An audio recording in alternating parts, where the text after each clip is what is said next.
Hello friends, this is part 4 of 8 videos I'm doing in my series 16 Facts About the Covert Malignant Narcissist Sociopaths. It's from my book, finally free, My Exodus from the Covert Malignant Narcissist Sociopaths. I'm going to figure out how to put the link to the book in the videos. YouTube has sort of an odd technological thing that I'm still not quite catching. So anyway, I'm going to try to put that link because I encourage you to, if you are interested, I encourage you to read the book, draw from my experience. Okay, so I'm giving you 2 facts per video and talking about them. And if you don't know me, and this is the first thing you've seen, I am someone whose life was destroyed by a covert malignant narcissist sociopath. I was financially destroyed. He was physically, emotionally, mentally, financially abusive. And I'm still paying the cost for the destruction that he wrought. I'm in quicksand. And I don't know if I will make it out. But I did write this book and publish it. It's my first book, autobiographical. The intention is that there are at least two other books that are autobiographical on other subject matter, but this is on the subject matter of the covert malignant narcissist sociopath and my experience. And it started with my parents. My parents were covert malignant narcissist sociopaths. Sorry for the noise. Hold on, I'll pause. Not related to this video, but one of the reasons that one of the great negatives of my life, not to mention the financial ruin that I am in, is that individual has an extremely loud bike that he runs. He lives in this building. He's kind of a wannabe gangster, and he's violent and runs that bike. So it's very loud and it's very disturbing. And he runs it at 5 a.m. every day, and I need to leave this place. I need to be in a new place. Okay, back to the subject, which is, I'm going to give you 2 facts about the covert malignant narcissist sociopath. I was telling you a bit about my history, my parents being this. Of course, I could never have had the tools, right? I was brought into the world by 2 people who are this. And but even if your parents were not,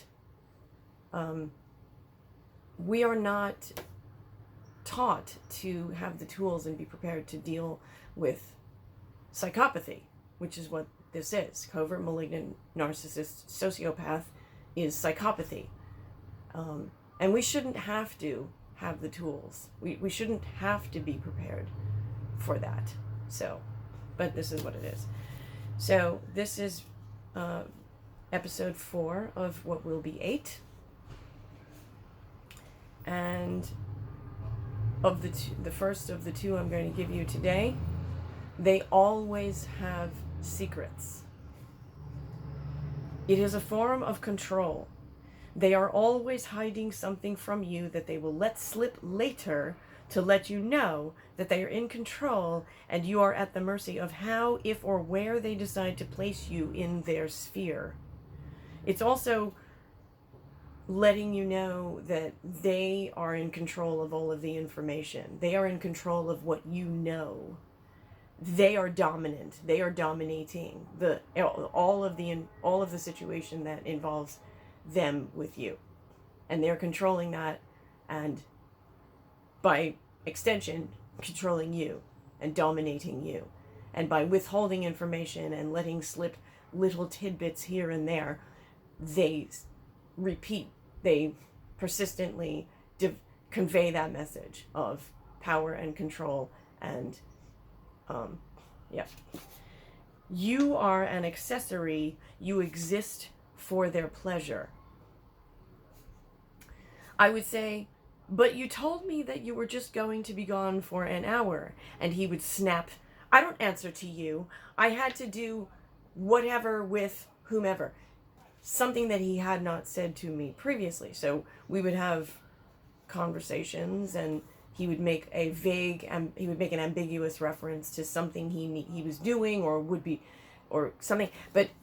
And I would naturally think, under the mistaken, right, like mistakenly still believing or sort of functioning with this idea that I was the primary relationship with him, and that these are natural questions that one would ask of a primary relationship. These are the normal sorts of things, like, oh, I'm going to blah blah blah. Why? Oh, okay. Why are you going? Like that's a natural exchange. But for the covert malignant narcissist sociopath, that is an imposition. How dare you? You don't have any right to know what I'm doing. You have no right to know anything. You only get to know what I decide you get to know. And again, that all traces back to the same thing. I'm controlling the information. I'm controlling the situation. I'm controlling what you understand, what you think. And by extension, I am then controlling what you feel. And then by extension, I am controlling what you do. All of this directly tracing to how that impacts me, the covert malignant narcissist sociopath. So I just wanted to kind of paint, that psychosis, that psychopathy. That's some of the mechanism of the psychopathy of what they're doing. And I said this earlier, like, I don't want to make these politically referenced, but I cannot help myself. Apparently, I just heard this morning that he who I shall not mention has now resorted to sending he is fully insane. I mean, he's fully psychopathically, he's full spectrum covert malignant narcissist sociopath, absolutely psychotic. Okay, so the new one is that he sent like these psychotic multiple emails. And this is another thing where they will send repeated emails and phone calls, and they will obsessively email and call and text and obsessively, right? So he sent the messages to people on his mailing list. I love you. I love you. I love you so much. This is classic full spectrum psychopathy. Classic. And he is dangerous. Okay, so I'll stop there. The covert malignant narcissist sociopath is dangerous. They destroy. That's what they do. They destroy. So, I don't want to lose my train of thought there. Oh, I'll pause for a moment. So he runs his bike, and he travels the wrong way on the street as well. And I had to pause the video for about 5 minutes. As he had his bike on the sidewalk, running it right in front of the building, and my windows are open. Other people's windows, probably opened. So, yeah, he's a sociopath himself. Anyway, so I don't want to lose the train of thought. I will continue now with point number 2 for this video. She will contact you years after you thought they were gone. Just really absorb this. If you are already out of a toxic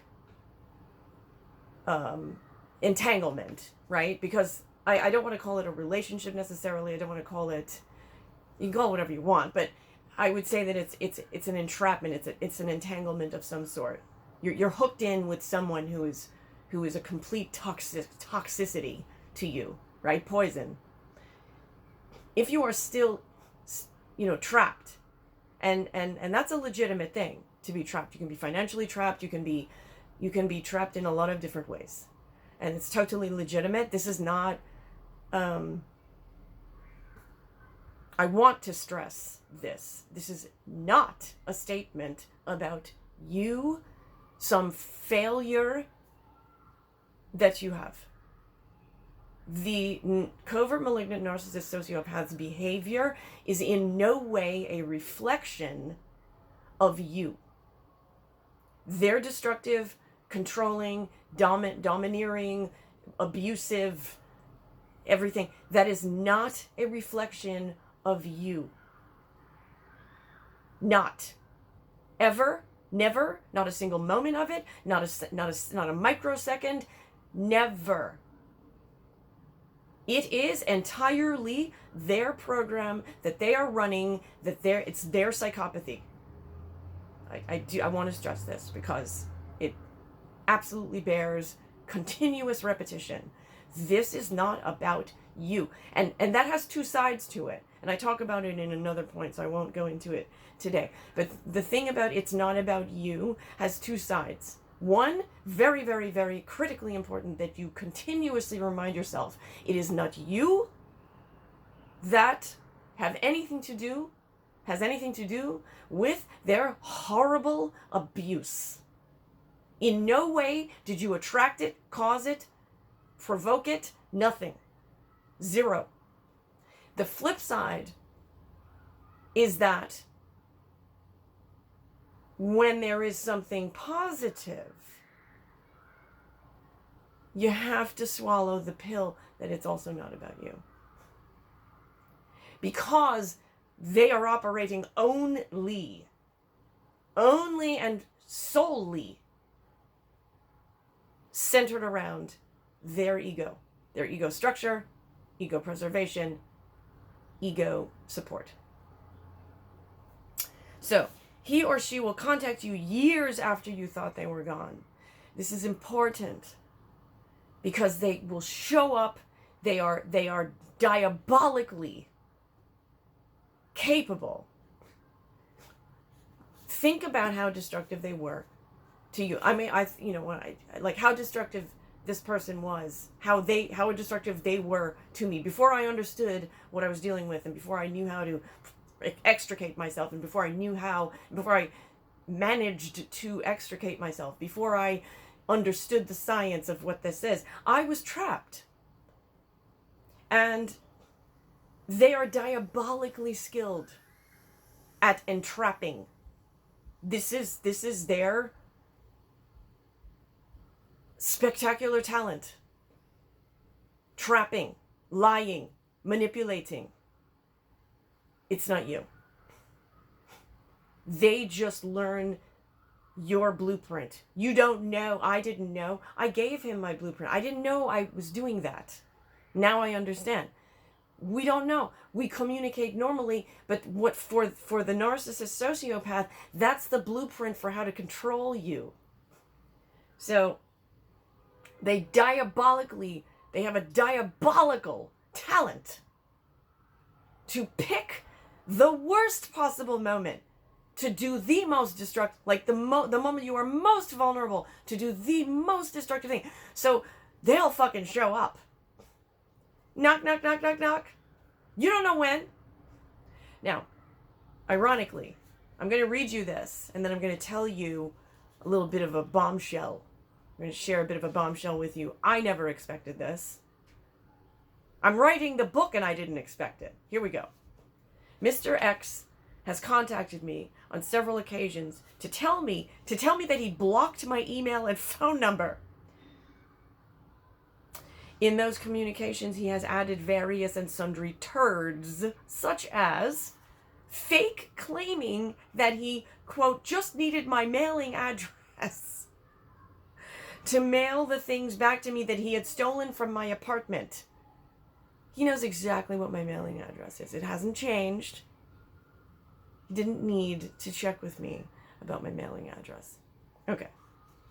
He knows exactly what my mailing address is. It is another ruse for him to make me pay attention to him, and bonus for him, have a story to tell to his mama, on whose breast he still hangs. I won't go into that because I've got a separate video for that one. That's a rich one. He'll whine, ruefully wringing his hands. Well, I tried to mail her things back, but she wouldn't give me her address. Mama. He has written prissy, grandiose, condescending notes to me saying that he, quote, didn't think, end quote, that the items he took from my apartment would be, quote, so important to me. Sorry about the siren, I have to pause. Okay, so another reason why I need to get the fuck out of this neighborhood is the incessant abusive noise, right? The sirens that are screamingly loud. The bike, this, okay. All right. Continuing with the point here about they come back to you. As I was this is the bombshell I'm landing. This is the bombshell I'm landing on you right now. Okay. Get ready. Are you seated? Are you sitting down? As I was literally writing this section of my book, I was in the midst of writing this specific section about how they come back. When you least expect it, they circle back, thinking with the intention of, oh, let me see, I'm going to tap this again. Let me see if I can get some supply off this. Let me see, can I tap this one again? Can I fucking take more, succubus more out of this? He contacted me on OkCupid. My picture on OkCupid had not changed. I wasn't wearing a wig. I'm not wearing any different hair, nothing. Same pictures. Nothing on my OkCupid has changed. Other than I write different things on my profile. My photos are exactly the same. They have not changed since I met him. He met me on OkCupid. That's how we originally first made contact, was that he contacted me on OkCupid. So as I was writing this 4 years after I first met him, okay, and a year after he discarded me, or thereabouts, I'm writing this section of my book about how they come circling around, and he freaking contacted me on OkCupid. How do I know that? Because I had an email from the OkCupid site. Oh, you have an intro. Because I had cut him. I had disconnected, from him. I had cut him off from OkCupid. I had disconnected, right? Unmatched. Done all that. Contacted me. There's no way he couldn't know it was me. There's no way he could have been confused. Nothing. He knew it was absolutely me. And what does he write? All he did was write an intro. Beautiful.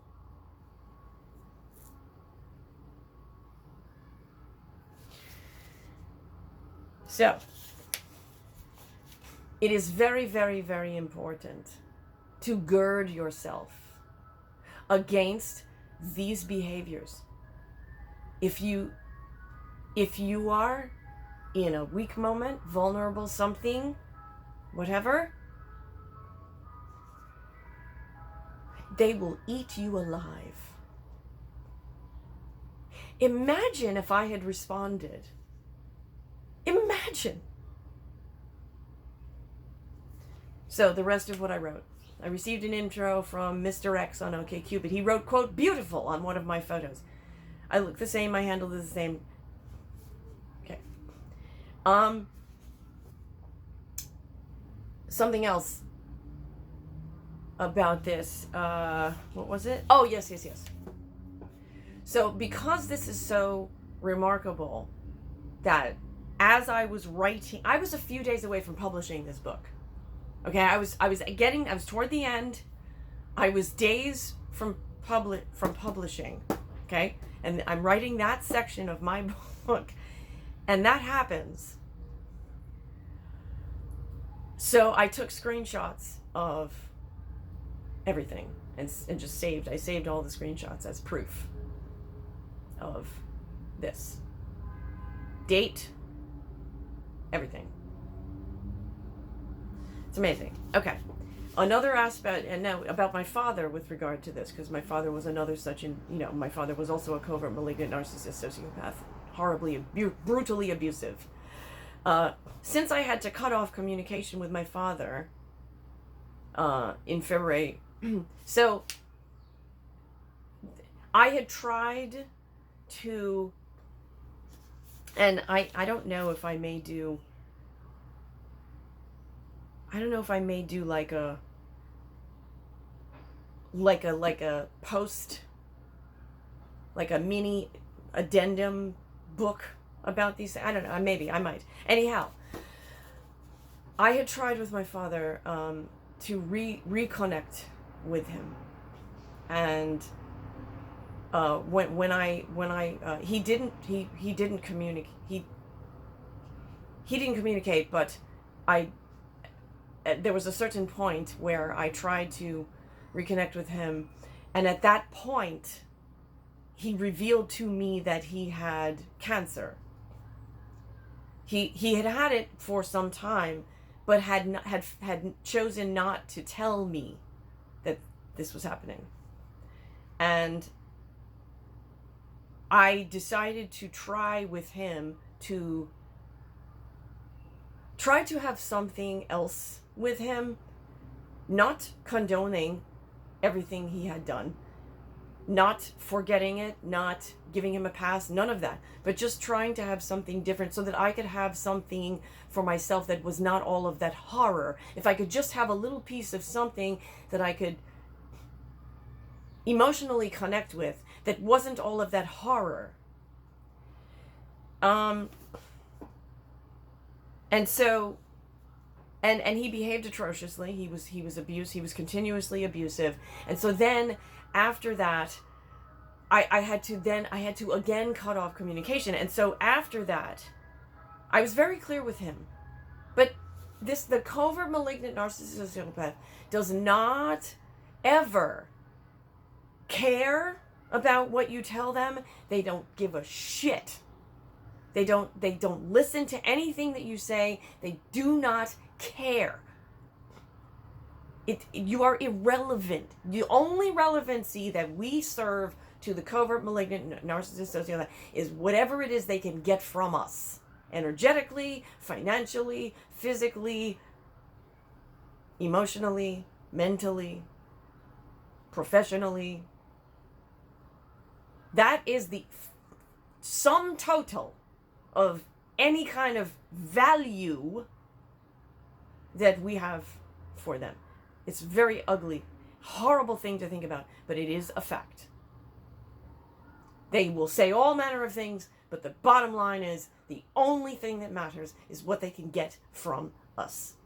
So, my father, after I had been very clear with him and laid out, reason doesn't work with them, right? You don't reason with them. They're psychopathic. There's no reason, or ration, no.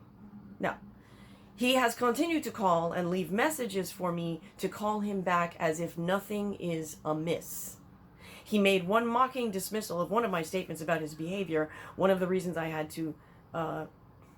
listed to him as to why I had ceased communication. So that pretty much says it all, and this video is a lot longer than I intended it to be, and I apologize, but I felt like I needed to give you some of this. I really try to keep these a bit more short and consumable. Please forgive me. Thank you for listening.